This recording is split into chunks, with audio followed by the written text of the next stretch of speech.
Beleza, professor Rogério aí mais uma vez trazendo mais uma aula aí, aula 02 aí nessa tríade de aulas aí de sociologia, de assuntos, né, da sociologia. Hoje vamos falar aí, que está incorporado à aula passada, vamos falar sobre dominação e controle e indústria cultural, né, como é que isso daí mexe com a gente, como é que esse meio todo interfere no nosso dia a dia, né? É isso que a gente vai ver aí na aula, né? Deixa eu voltar ali, que estava anterior, estava na frente, né? Esse é o tema da nossa aula. Espero que vocês gostem, né? E vamos que vamos, né? Bom dia, boa tarde, boa noite, dependendo da hora que vocês forem ver, né? Tamo junto. Como vimos aí na aula anterior, os conceitos de cultura e ideologia devem ser vistos como possuindo uma forte relação entre eles, principalmente na construção do processo de dominação nas sociedades capitalistas. Vamos falar sobre alguns pensadores, desculpa, que estudaram aí a relação entre esses dois conceitos. Então, assim, a gente viu na aula passada que ideologia e cultura andam lado a lado. Né? Um é um modo de pensar, o outro é um modo de agir, né? De viver, de conviver. Né? Então a gente tem aí esses segmentos. E hoje a gente vai desenrolar um pouco mais esse carretel.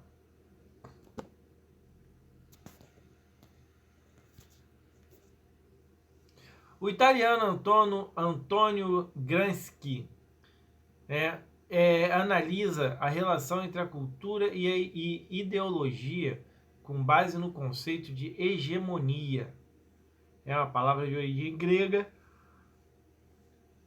desculpa aí, que significa supremacia ou preponderância. Desculpe a abertura de boca hoje e tudo mais, um pouco eu tomei a vacina ontem, estou feliz, né? Já estou meio jacaré, ainda não virei jacaré inteiro, mas estou tendo uma reaçãozinha aí, meu braço está muito dolorido, estou tendo um pouco de dor de cabeça, estou com uma leve moleza aí agora. Tá ok, pessoal? Mas vamos que vamos. E no que ele chama de aparelhos de hegemonia. É o processo pelo qual uma classe dominante consegue fazer que sua visão de mundo seja aceita pelos indivíduos dominados. Conseguido com isso, desarticular outras visões de mundo e de grupos adversários. Olha, isso daí é uma coisa bem atual. Eu não vou entrar em questões políticas, mas se a gente levar esse conceito, a gente vai ver que a política hoje em dia está dividida aqui no Brasil praticamente em dois grupos que tentam implementar a sua hegemonia. E muitas pessoas acabam sendo guiadas para um lado A ou para o lado B. Então a gente tem que ter nossa opinião, a gente tem que ter a capacidade de discernir qual opinião é melhor do que a outra. E assim, e se você está de acordo, segue o teu rumo, segue a tua opinião, vai ser feliz, desde que seja o melhor para você. Deixa eu subir aqui a carinha. Com isso é feito através aí dos aparelhos de hegemonia, que são organizações, né, que podem ser oficiais, ou seja, instituições do governo, Estado, escola, né, ou não oficiais, como livro, peça de teatro, filmes. Você deve ter percebido que a relação de hegemonia é sempre pedagógica, pois busca o convencimento dos indivíduos através do ensino e aprendizagem. Às vezes você vê uma reportagem, vê outra, né? Vamos lá, vamos dar um exemplo disso. Esse problema que tivemos aí no Jacarezinho, né? A polícia matou várias pessoas, né? Vários criminosos, né? Suspeitos. Então, o que acontece com isso? Se a gente entra na mídia, uma mídia fala que são suspeitos. Pessoas falam que foi chacina. Mas, por outro lado, você vê pessoas também que alegam que era bandido, que bandido bom é bandido morto, que a polícia não fez nada demais, só matou bandido. Mas a polícia, se a gente for parar pelo correto, a polícia não está ali para matar bandido. A polícia não existe para matar bandido. A polícia existe para inibir crimes e prender o marginal, o bandido. Prender é diferente de matar. Mas para algumas pessoas, ela consegue fazer outras pessoas aceitarem que a ideia de matar seja legal, né? E nós sabemos que não é. E nós sabemos que a polícia está ali para defender o cidadão do criminoso e para prender o criminoso. Essa seria a forma correta de agir. Ah, não vamos entrar em discussão, isso é só um exemplo. É que cabe cada um não a pensar da sua melhor forma. Vamos correr aqui. Segundo Gramsci, uma classe se torna dominante quando, além do poder policial e da coerção, utiliza o convencimento através de um sistema de ideias ou de ideologia, né, para convencer a maioria dos indivíduos, até das classes dominadas. Esse processo de convencimento cria uma cultura dominante efetiva, que estabelece aí no senso comum da pessoa que a única visão do mundo possível é a visão da classe que domina. Vamos dar mais um exemplo? Então, vamos lá. Vamos imaginar. Sabemos que a população, sabemos que 2 a 3% somente da população mundial é rica. E os outros 93%, 96%, 97% são pobres. Sabemos que aqui no Brasil apenas 1,5% da população é rica. E o restante é pobre, é trabalhador, muitos vivem abaixo da linha da miséria, que não tem o que comer com desemprego. E aí, a classe dominante, por exemplo, né, isso é só um exemplo, tentaria convencer, que a classe dominante, os ricos, tentaria convencer os pobres que é natural eles trabalharem muito e ganharem pouco, porque eles são pobres, né? E bota isso na cabeça da pessoa que o cara vai entender daqui a um tempo que ele é obrigado a trabalhar muito porque ele é pobre. E pobre trabalha muito e ganha pouco.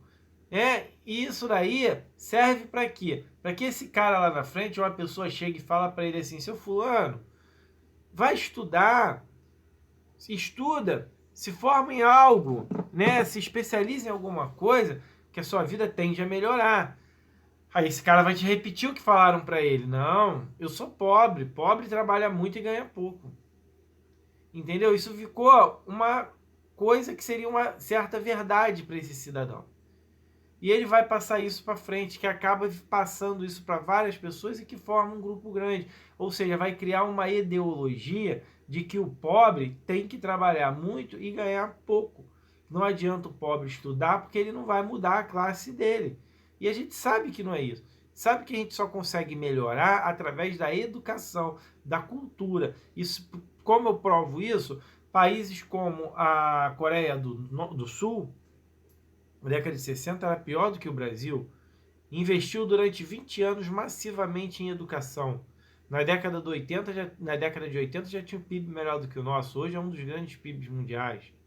Né? As grandes empresas de telecomunicação estão lá, Samsung, entre outros, estão na Coreia do Sul. Né? A indústria automobilística, a Hyundai, entre outras sul-coreanas, estão lá e está crescendo. E o nosso país está estagnado, porque acabamos de falar, né? Outra visão do mundo não é possível, segundo Gramsci. Existe a possibilidade de ocorrer um processo contra a hegemonia, desenvolvido por pensadores ligados à classe dominada na defesa de seus interesses, defendendo outra forma de agir na sociedade em que vive. Né? Então, olha só, mas outra visão de mundo não é possível, segundo Gramsci. Ou seja, porque essas pessoas já entraram nesse processo de hegemonia tão grande que eles não conseguem mudar a sua opinião. E ninguém consegue convencer ao contrário disso, até porque eles só acreditam na classe dominante.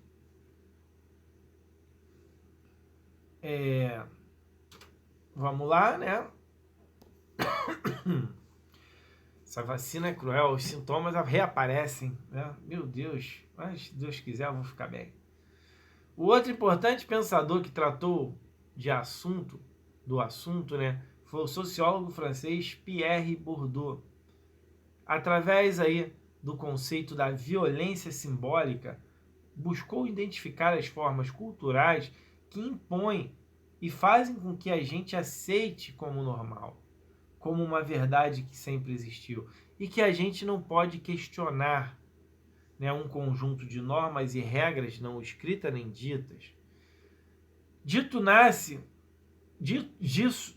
nasce que Bourdieu define como a naturalização da história, a condição em que faz com que os fatos sociais viram naturais e verdades para todos, independente de serem boas ou ruins. O que é isso? A gente poderia pensar nisso como os contos, como as lendas, né? Aonde vai passando de um para outro e a gente vai entendendo, vai pegando essa concepção e aceitando. A lenda da mula sem cabeça, né? Que detalhe, né? Que solta fogo pelas ventas. Mas o povo acredita porque isso é uma lenda, né? Foi passado de um para outro, né? E ficou uma coisa tão natural que muitas pessoas acreditam nisso. Se você chupar manga não pode beber leite, vai dar nó nas tripas, vai morrer, não dá nem tempo de chegar no hospital. Gente, isso daí sabe o que era? Que lá o fazendeiro, no período da época da escravidão, que tinha plantações de manga e gado leiteiro, ele descobriu que o negro estava lá, o escravo, né? Estava mamando na teta da vaca e comendo a manga. Então ele pegou um escravo, deu um pau no escravo, quebrou o escravo todo, matou ele, ele foi a manga e passou para todo mundo. Isso foi de pai para filho. Né? Claro que o senhor dele fez foi uma covardia, né? Foi uma violência. Né? Com certeza deveria ter sido cobrado pela lei se fosse uma lei rígida.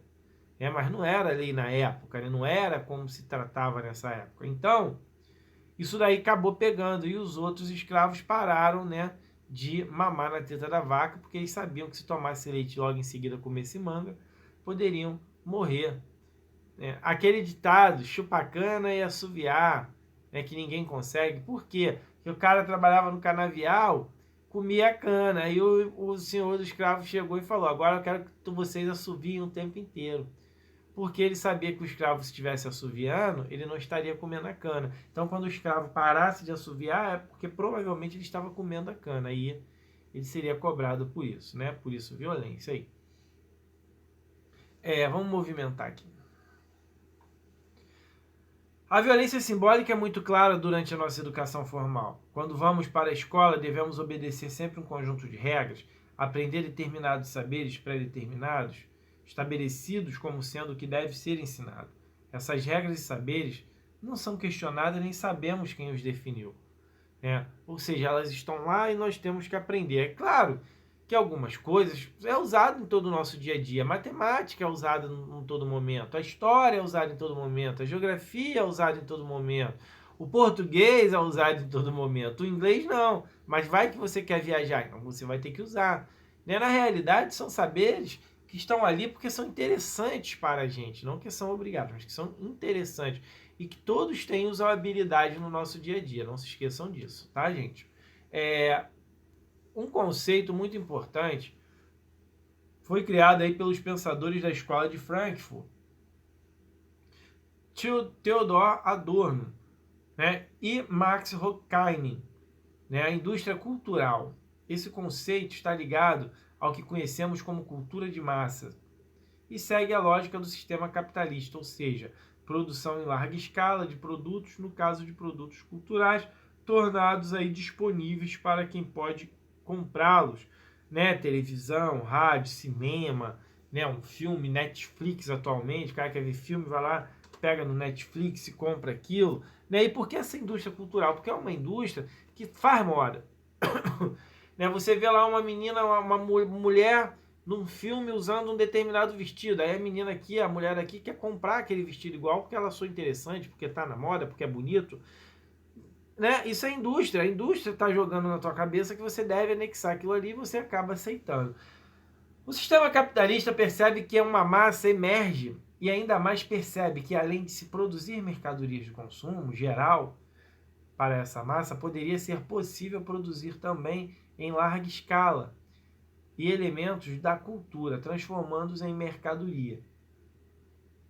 Daí o termo cultura de massa, ou para as massas, né? Pois a partir do momento em que se produz em série o consumo do povo geral para existir aí um novo padrão de significações, né, na visão de mundo e no que as pessoas pensam, sentem e agem. Ou seja, alega que essa cultura, né, ela modifica inclusive o nosso pensar, o nosso jeito de viver, né, os nossos costumes, né? Ele impõe também regras novas para o nosso dia a dia. É claro que para uns sim, para outros não. Para os autores, existe a possibilidade de ocorrer uma homogeneização das pessoas, grupos e classes sociais, pois a indústria cultural coloca a felicidade imediatamente na mão dos consumidores através da compra de alguma mercadoria ou um produto cultural. Você quer ser feliz? Compre uma televisão na Casa Bahia. Você quer uma geladeira nova? A Casa Bahia vende para você em várias prestações, qualquer um pode comprar. Então fica feliz, não vai ficar sem geladeira. O calor vem chegando, compre o seu ar-condicionado, temos as melhores condições, né? Tudo voltado para você. Então, assim, eles te estimulam a comprar, te estimulam a gastar, né? E colocam na sua concepção que você só vai ser feliz, se você tiver aquele determinado produto. Um outro ponto importante da atuação da indústria cultural é a transformação em produto, né, de manifestações culturais, em que sua origem eram manifestações contra o sistema cultural vigente. Né? Manifestações de um modo geral, xingamentos, daí que acaba espalhando, bordões políticos se espalham aí, né, para as pessoas. Aí temos um simbolismo, né, que significaria aí os desenhos, a indústria cultural, enchendo, né, a pessoa absorvendo aí essa chamada indústria cultural. O desenvolvimento tecnológico dos meios de comunicação é um grande aliado da indústria cultural. Televisão, rádio, internet, né, computador, celular em geral, tablet. O mais forte, aí a televisão é o mais forte da massificação de informações e entretenimento. No final dos filmes ou novelas, né? E novelas em geral existem sempre a punição do vilão, ou seja, nos é mostrada uma vida sem conflitos e uma sociedade sem desigualdade, onde as possibilidades são sempre iguais para todos. Né? Sabemos que não é bem assim. Aqueles que defendem um capitalismo agressivo, temos também que entender que nos Estados Unidos, né, outros países de primeiro mundo, todos têm oportunidade de educação de qualidade, segurança, conseguem desenvolver o seu dia a dia. A maioria das pessoas não trabalham no comércio, sim no setor de tecnologia, na indústria, né, no setor de alto valor agregado, com altos salários, que são bem capacitados. Nos países mais pobres, México, Brasil, Argentina, entre outros países em geral, que as indústrias vêm para cá, a gente não tem muitas indústrias nossas, a gente tem indústrias de fora, que vem em busca de mão de obra barata, que vem em busca de mercado consumidor, porque pobre adora comprar, pobre é um espetáculo, pobre gasta demais, meu Deus do céu. Mas quem movimenta a economia é o pobre, temos que se ligar nisso. O rico não movimenta a economia, quem movimenta a economia é o pobre, que é o pobre que gasta, é o pobre que faz o dinheiro circular. Né? Então temos que entender que o dinheiro tem que estar na mão do pobre. Né? Tem que fazer, o pobre tem que ter um salário melhor, mas para isso o pobre tem que estudar, tem que se educar, tem que se qualificar. E não há interesse no nosso país que isso aconteça. Né? Porque imagine se todos os brasileiros se qualificassem, quem iria fazer o trabalho mais barato? Quem iria trabalhar para ganhar um salário mínimo? Né? Como nos grandes países, né, a população norte-americana não trabalha para ganhar salário mínimo. Né? Às vezes nem o imigrante. Quem ganha mal nos Estados Unidos é quem trabalha no comércio, supermercado, farmácia, drogaria, padarias, etc., que ganham menos. Né?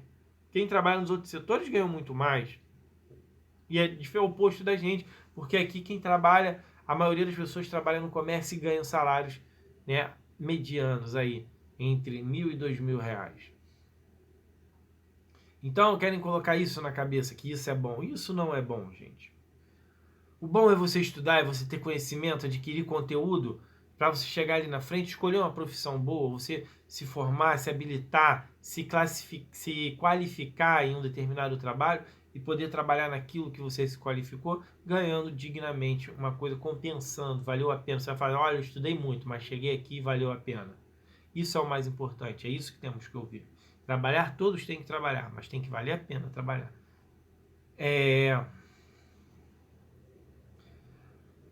Somos levados a consumir produtos que são anunciados em intervalos, que aparecem sendo usados pelos atores, apresentadores durante a exibição do programa, criando ou modificando hábitos, criando a necessidade cada vez maior de consumo da sociedade, ligando a felicidade ao ato de comprar determinados produtos. Deixa eu tirar aqui da frente para vocês poderem ver depois, mas vai também estar escrito lá. Então, gente, olha só, a ideia é essa, é pensar. Sociologia está aí para a gente pensar, para a gente conseguir entender, né, e não ser manipulado no nosso dia a dia. Não aceitar qualquer opinião como verdadeira. Eu não estou aqui falando que o que eu digo é certo, mas eu oriento um caminho. Segue quem quer, e mesmo assim quem tem que seguir tem que também analisar esse caminho. Porque o que pode ser bom para mim, pode ser ruim para você às vezes. Eu já falei muito antes, que já em outras aulas, que a concepção do bom ou ruim é de cada um. O que é bom para mim pode ser ruim para você, o que é ruim para você pode ser bom para mim, e vice-versa, né? Então, galera, vamos pensar, vamos estudar. Eu sei que é chato, mas temos que fazer isso. Não estudem só para pegar um diploma no final e acharem que vão se dar bem na vida. Não estudem só para pegar o diploma, arrumar um emprego e ganhar um salário mínimo. Não, estudem, qualifiquem-se, formem-se, para vocês poderem chegar na frente e terem um salário digno e viverem dignamente desse teu salário, tá? Galera, grande abraço, até a próxima aula, tá? Qualquer coisa, deixa uma mensagem, deixa um aviso, estão na dúvida, eu vou estar ajudando vocês aí novamente, tá ok? Faça um vídeo, faça qualquer coisa aí para ajudar. Grande abraço a todos, galera, tchau!